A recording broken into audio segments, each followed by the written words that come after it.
வணக்கம் நண்பர்களே. காலைல ஏஞ்சிதும் சில்லுன்னு ஒரு குளியல போட்டு நான் வேலைக்கு கிளம்பிட்டேன். பையனுக்கும் ட்ரெஸ் மாற்றி விட்டுட்டு நானும் வேலைக்கு கிளம்பணும்.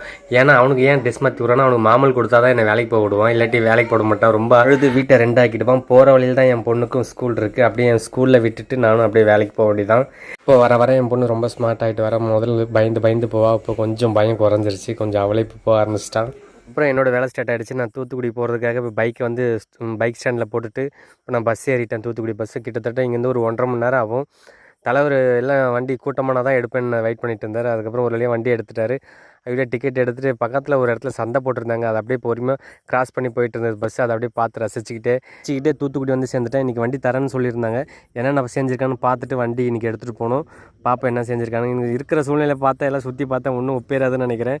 தரமாட்டானுன்னு நினைக்கிறேன். தூத்துக்குடி ஃபுல்லாகவே கிளைமேட் இப்படி தான் இருக்குது. கொஞ்சம் பாருங்கள் எப்படி இருக்குன்னு.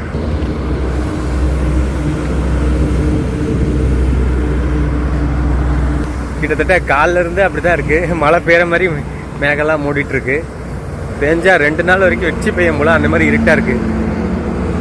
ரொம்ப போர் அடிச்சிருச்சு. அப்படியே வெளியே வந்து டீ குடிக்கலான்னு போயிட்டுருக்கேன். இன்றைக்கி வண்டி அநேகமாக கிடைக்காதான்னு நினைக்கிறேன். ரொம்ப லேட்டாகுது. சின்ன வேலை பார்த்துட்டே இருக்காங்க. அப்படியே கொஞ்சம் நேரம் போய்கிட்டே இருக்குது. மணி கிட்டத்தட்ட இப்போ 4:30 ஆகிடுச்சு. இதுக்கு மேலே அவங்க செஞ்சு தந்துடுவாங்களா தரமாட்டாங்களா எனக்கே டவுட்டாக இருக்குது. சரி அப்படியே ரிலாக்ஸாக அப்படியே ஒரு டீயை சாப்பிட்டுட்டு வந்தால் நல்லாயிருக்கும்னு நினைக்கிறேன். 3 hours later. இந்த வேலை நடக்கல நண்பர்களே. நான் இப்போ வீட்டுக்கு போயிட்டுருக்கேன். நாளைக்கு ஒரு நல்ல வீடியோவில் பார்ப்போம். பாபாய் நண்பர்களே. See you.